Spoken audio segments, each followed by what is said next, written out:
इस देश में एक तबका है जो महिला सशक्तिकरण, नारी सम्मान और अधिकार को छोटे कपड़ों, शराब, सिगरेट, गाली देना तक ही सीमित रख देता है। वो महिलाओं के साड़ी पहनने, उनके पूजा करने और उनके माथे पर कुमकुम लगाने तक को एक तबका इस देश में पिछड़ेपन का प्रतीक मानता है। लेकिन यह विमर्श इतना सीमित नहीं है, यह विमर्श इतना सीमित हो भी नहीं सकता है। देश के विज्ञान की पाठशाला इसरो में 30% महिला वैज्ञानिक हैं। ये महिला वैज्ञानिक साड़ी पहनती हैं, हर बड़े काम से पहले मंदिर जाती हैं, माथे पर कुमकुम लगाती हैं। यही नहीं, ये महिला साइंटिस्ट अपने साथ जो उनका प्रोजेक्ट होता है उसका मॉडल लेकर ईश्वर के दरबार यानी मंदिर तक जाती हैं। एक तरफ इसरो है जो तमाम अपने ही बनाए आयामों को हर दिन तोड़ देता है, लेकिन दूसरी तरफ इस देश के राजनेता है। राजनेताओं का एक ऐसा झुंड है जो आज भी इस देश को आजादी के इतने साल बाद भी अपनी सोच और समझ नहीं बदल पा रहा। वो आज भी इस देश से पहले अपने परिवार को और अपने परिवार की आर्थिक हितों को रखते हैं। चाहे बेटे के पास चपरासी बनने लायक काबिलियत ना हो, लेकिन राजनेता ऐसे बच्चों को राज्य पर थोप देते हैं और ये लोग करते हैं लोकतंत्र बचाने के नाम पर। दो तस्वीर की बात करते हैं। दोनों ही तस्वीर और उनकी कहानी देश से जुड़ी हुई है। एक तस्वीर है भारत के महिला शक्ति, मातृशक्ति के सफल यात्रा की। दूसरी तस्वीर है इस देश के राजनीति की असल सच की, जिसको नेता लोकतंत्र, आजादी, महंगाई, बेरोजगारी जैसे भारी भरकम शब्दों को बोलकर छुपा देते हैं। एक तस्वीर है जो भारत की मंगल यात्रा से लेकर चंद्रमा की ऊंचाइयों तक पहुंचने का सार है। एक तस्वीर है देश के राजनीतिक परिवेश की, वो आजादी के बाद से आज तक 70 साल बाद भी देश से ऊपर परिवार को ही रखता आया है।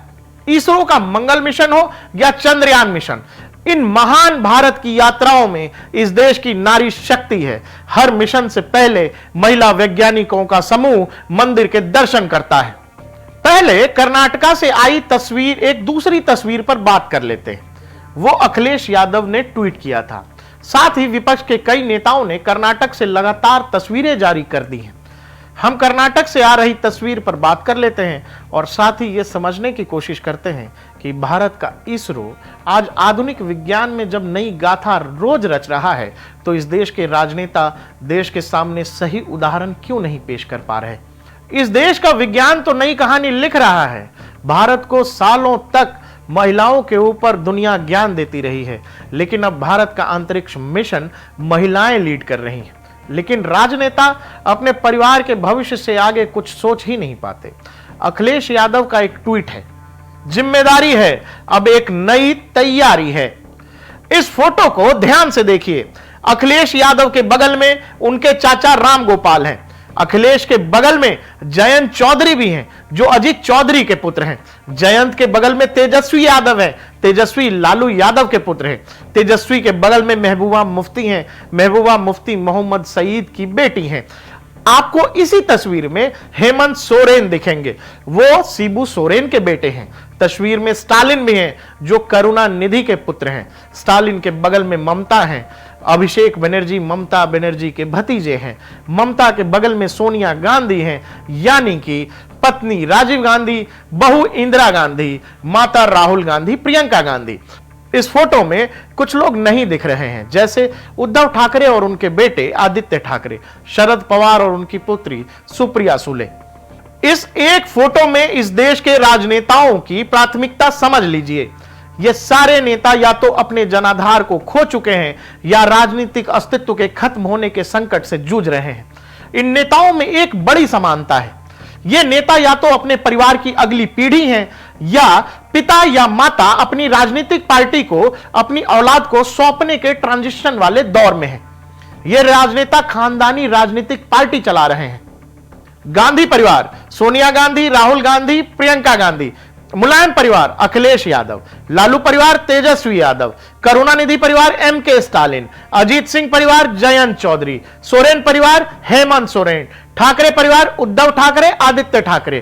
पवार खानदान, शरद पवार, सुप्रिया सुले। अब्दुल्ला खानदान, फारूक अब्दुल्ला, उमर अब्दुल्ला। मुफ्ती परिवार, महबूबा मुफ्ती। आज देश के लोग 2024 के चुनाव में हमारी सरकार को वापस लाने का मन बना चुके हैं। ऐसे में भारत की बदहाली के जिम्मेदार कुछ लोग अपनी दुकान खोलकर बैठ गए हैं।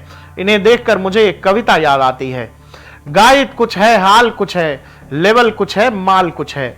2024 के लिए 26 होने वाले विपक्षी दलों पर यह फिट बैठता है। इनकी दुकान की यही सच्चाई है। इनकी दुकान पर दो चीजों की गारंटी मिलती है। ये लोग जातिवादी जहर बेचते हैं और असीमित भ्रष्टाचार करते हैं। यहां अगर कोई करोड़ों के घोटालों में जमानत पर है तो उसे सम्मान दिया जाता है। अगर पूरा परिवार ही जमानत पर है तो उसे ज्यादा सम्मान मिलता है। अगर किसी दल का वर्तमान मंत्री जेल में जाता है तो कोई अदालत में सजा पाता है तो यहां उसकी आवाभगत होती है। लालू यादव का बिना नाम लिए निशाना साधते हुए पीएम मोदी ने कहा कि अदालत से सजा पाने वाले लोगों से यहां मार्गदर्शन लिया जाता है। मैं इनके लिए सिर्फ यही कहना चाहूंगा कि नफरत है, घोटाले हैं, तुष्टीकरण करने वाले हैं।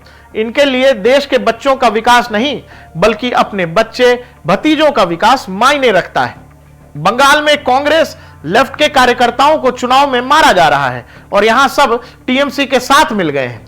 जब कोई एजेंसी एक्शन लेती है तब सभी एकजुट होकर फंसाने की बात करते हैं। तमिलनाडु हो या कर्नाटका, हर जगह भ्रष्टाचारी एकजुट हो रहे हैं। इनका जुटान 20 लाख करोड़ के घोटाले की गारंटी है। ये सभी परिवार मिलकर देश में लोकतंत्र बचाने की बात करते हैं। आपको क्या लगता है, क्या वाकई देश में लोकतंत्र नहीं बचा है या खतरा खानदानी पार्टियों पर आया है? देश का विज्ञान मंगल से लेकर चंद्रमा तक तिरंगा लहरा रहा है, लेकिन राजनेता परिवार से आगे नहीं सोच पा रहे। आखिर देश के नेताओं को देश का विज्ञान रोमांचित क्यों नहीं कर रहा? इसरो की महिला शक्ति जहां बदलते और बढ़ते भारत की कहानी है, तो दूसरी तरफ इस देश के राजनेता हैं जो हर हाल में यह तय करना चाहते हैं कि राजा का बेटा ही राजा बने। इसमें राष्ट्र कहां है और गरीब कहां है? सोचिएगा।